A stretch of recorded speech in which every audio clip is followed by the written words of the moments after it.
আসসালামু আলাইকুম ও রহমতুল্লাহি ওয়া বারাকাতুহু। সুপ্রিয় দর্শক মণ্ডলী, কেমন আছেন আপনারা? আগামী সামনে আসতে চলেছে যেটির নাম হচ্ছে ঈদুল আজহা, মানে জবেহ করা। তো আমরা এই ঈদুল আজহা সম্পর্কে আজকে কিছু জিনিস জেনে নিব, কি করলে ভালো হয় আর কোনগুলো কাজ করলে ক্ষতি হয়।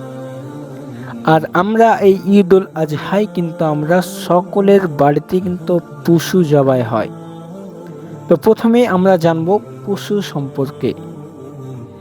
আমরা জানি কি পশু কুরবানি দিতে হলে সেই পশুটাকে একদম ভালো হতে হবে। কানা, খোড়া, ন্যাংড়া বা কোনো ক্ষতি যদি থাকে, রোগালো পশু কুরবানি দেওয়া যাবে না। ভালো ধরনের পশু কুরবানি দিতে হবে। আমরা ঈদের দিন কি করব? আমরা ঈদের দিন ফজরের নামাজ পড়ে এসে আমরা কিন্তু কিচ্ছু খাওয়া দাওয়া করব না। একদম আমাদের কুরবানির জবাইকৃত পশুর মাংস প্রথমে খাবো। রাসূল সাল্লাল্লাহু আলাইহি সাল্লামের একটি সুন্নাত। আমরা কুরবানি দিব। আপনি যদি এই ভিডিওটা পশ্চিম বাংলা থেকে দেখেন বা ভারতের কোনো বাঙালি দেখেন, তাহলে এইখানে আমরা জানি গরু কুরবানি বন্ধ এবং পশু কাটার উপরে একটি আরোপ আছে। তো আমরা পশু জবাই করব নিজস্ব একটা সেফ জায়গায়, রাস্তার ধারে না। এবং পশু জবাই করার পর তার রক্ত, হাড়, চামড়া সব কিন্তু মাটিতে পুঁতে দেব। চামড়াটা অবশ্যই বিক্রি হয়, যদিও এটা ফেতরায় রেখে দেয় গরিব মানুষদের দেওয়ার জন্য। সেটাই আপনারা জানবেন, আপনাদের সমাজ জানবে। আমরা কুরবানিতে অনেক ভুল করে থাকি। যেমন, যে কুরবানি দিবে, আপনি যদি নিজের হাতে আপনার পশুকে জবাই করেন তাহলে সবচাইতে উত্তম, কিন্তু এটাই। কিন্তু আমরা কি করি, মানুষ ভাড়া করে নিয়ে যেয়ে আমাদের পশুগুলোকে জবাই করা।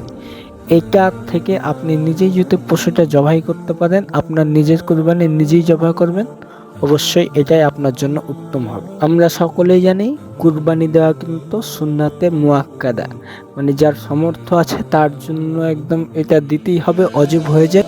যদি চেষ্টা করে দিতে পারার ক্ষমতা থাকে তাহলে দিবে, আর যদি ক্ষমতা না থাকে তাহলে দিবে না। তো আমরা এই সব বিষয়গুলোর ওপর একাধিকভাবে ধ্যান রেখে কুরবানিটা দেব। আর কুরবানির সময় আমরা খেয়াল রাখবো, আমরা জানি আমাদের নিজেদের সেফটির ওপর কুরবানিটা দিতে পারে। এটা যদি আপনারা দুই জায়গা থেকে কেউ যদি ভারত থেকে দিয়ে থাকেন, ওর ব্যাপারটা সেফটির জন্য অনেক কার্যকর। কেন, আমাদের কিন্তু রাস্তার ধারে কুরবানি দেওয়ার পারমিশন নাই।